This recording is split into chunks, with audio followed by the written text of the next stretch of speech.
Bonjour à tous amis auditeurs, voici la minute du bonheur. Et aujourd'hui, la leçon des dahlias. Il est un petit jardin que je soigne avec amour.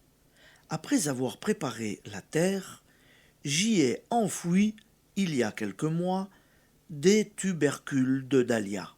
J'aimais à songer que la plante faisait invisiblement son travail et que, bientôt, je verrais sortir les tiges vertes. Les semaines passèrent en vain. C'est alors qu'un jardinier me dit: Êtes-vous sûr de ne pas avoir d'escargots, de limaces dans vos plates-bandes? Le premier examen révéla une tribu de ces bêtes goulues qui se repaissaient des jeunes pousses au fur et à mesure de leur apparition.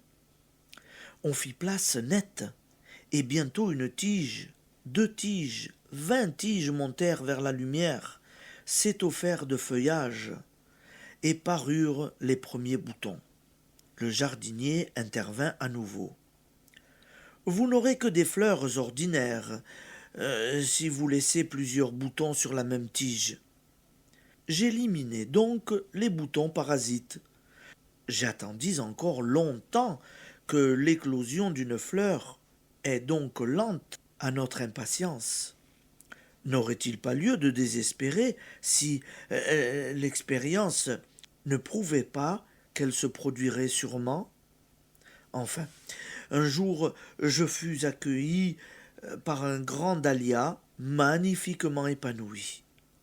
La leçon du dahlia, vous l'avez comprise. Si vous avez assimilé le contenu des histoires précédentes, elle est l'image exacte de ce qui se passe en nous depuis l'instant où nous enfouissons dans notre subconscient la pensée créatrice de toute joie, jusqu'au jour où elle s'épanouit en santé, en prospérité, en tendresse.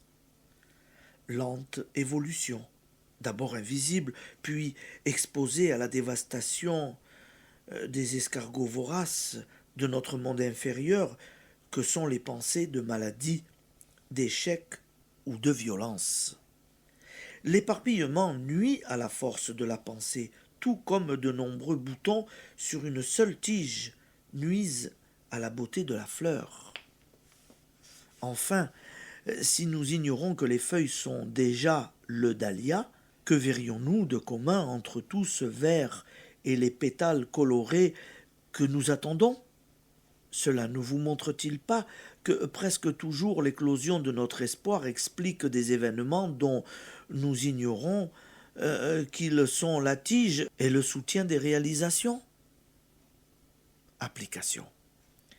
Il se peut que l'événement heureux soit lent à se développer, mais soyez sans crainte. Si vous n'en freinez pas les lois, il s'épanouira tout à coup. Refusez donc le doute, éliminez toute pensée négative, affirmez que le bonheur est à partir de l'instant où vous l'avez planté.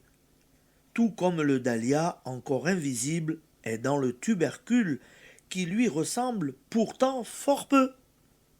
Je vous souhaite une bonne journée et à demain, amis auditeurs.